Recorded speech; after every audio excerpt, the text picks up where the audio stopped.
Hello, bachcho. So let us solve this particular question. The question says, by giving a counter example, show that the following statements are not true. हमें proof करना है कि ये जो दो statements हमें given है P और Q ये ट्रू नहीं है, राइट? तो यहाँ पे हमारी फर्स्ट स्टेटमेंट है P which says if all the angles of the triangles are equal then the triangle is an obtuse angle triangle, right?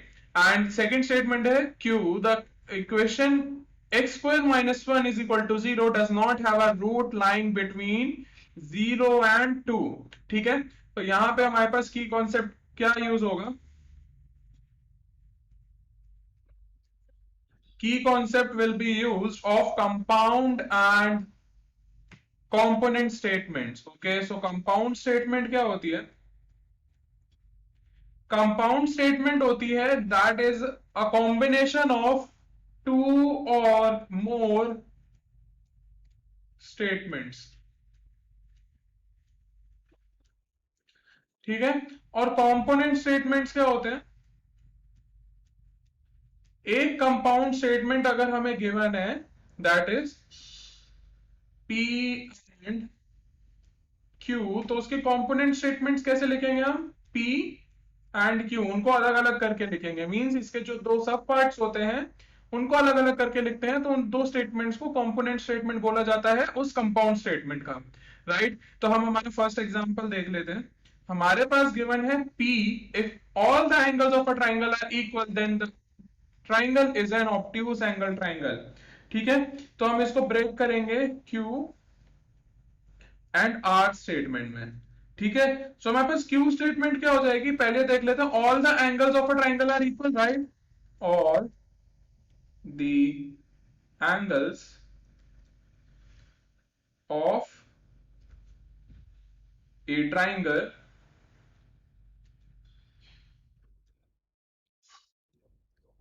Are equal. हमारी पहली कंपोनेंट स्टेटमेंट ये हो गई, राइट? एंड उसके बाद हमारे पास क्या है? हमारे पास है सेकंड स्टेटमेंट, द ट्राइंगल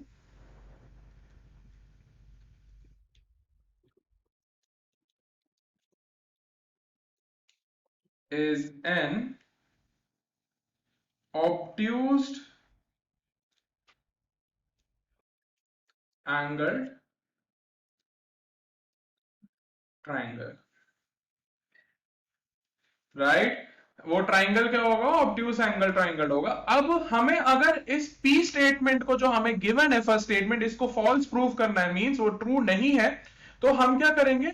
अगर Q ट्रू है तो R फॉल्स होना चाहिए, अगर R ट्रू है तो Q फॉल्स होना चाहिए, राइट? तो इसमें हम क्या करेंगे? हमें देखना है, पहली स्टेटमेंट ले लेते हैं. हमारे पास क्या है? Angles of a triangle are equal, means अगर मेरे पास एक triangle capital A B C है तो angle A is equal to angle B is equal to angle C. ठीक है, अब हमें पता है that angle sum property of triangle क्या होता है?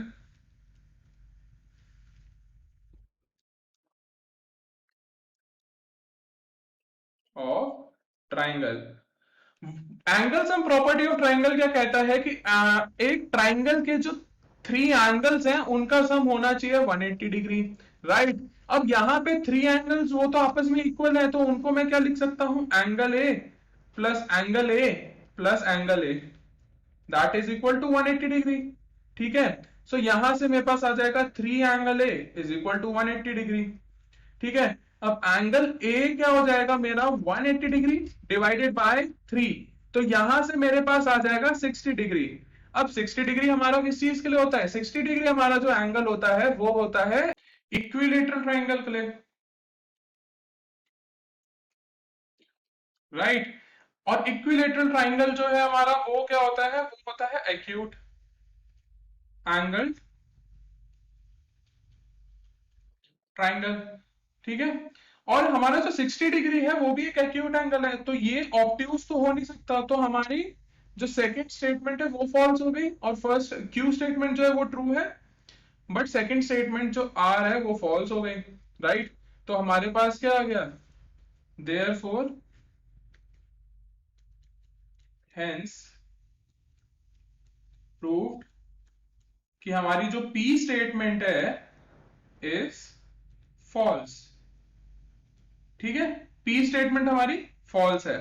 अब आते हैं हम हमारे सेकंड वाले पॉइंट पे। ठीक है, सेकंड वाला पॉइंट जो है उसमें हमें गिवन है कि the equation x square minus one is equal to zero does not have a root line between zero and two. तो हम यहां पे पहले लिख लेंगे component statement Q, that is the equation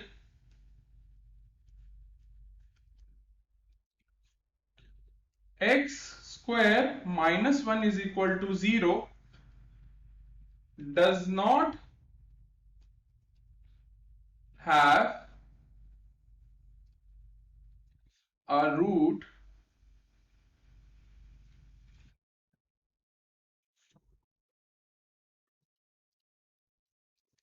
line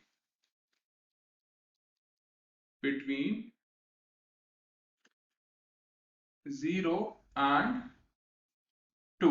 ठीक है, यहां पे हमारी जो कंपोनेंट स्टेटमेंट है वो एक ही, ये जो हमारी स्टेटमेंट है वो एक ही स्टेटमेंट का कॉम्बिनेशन है। मींस एक से ज्यादा इसमें दो स्टेटमेंट्स नहीं जिनको कंबाइन करा गया, राइट।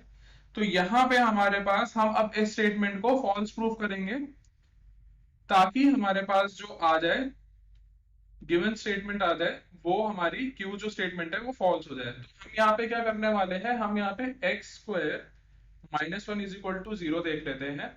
यहां से मेरे पास आ जाएगा x square is equal to one. और अगर मैं यहाँ पे square root on both side लेता हूँ, राइट, तो मेरे पास क्या आ जाएगा, एक्स की वैल्यू आ जाएगी प्लस माइनस वन। अब यहाँ पे मेरे पास एक्स की दो वैल्यूज आ रही हैं, पहली वैल्यू आ रही है वन एंड दूसरी वैल्यू मेरे पास आ रही है दैट इज माइनस वन। और मेरा जो वन है वो किसके बीच लाई कर रहा है, that is one is greater than zero and less than two. Means वो जीरो और टू के बीच लाई कर रहा है, राइट। तो हमारी क्या हो गई यहाँ पे, देयरफॉर क्यू स्टेटमेंट जो हो गई is false। ठीक है, so hence proved।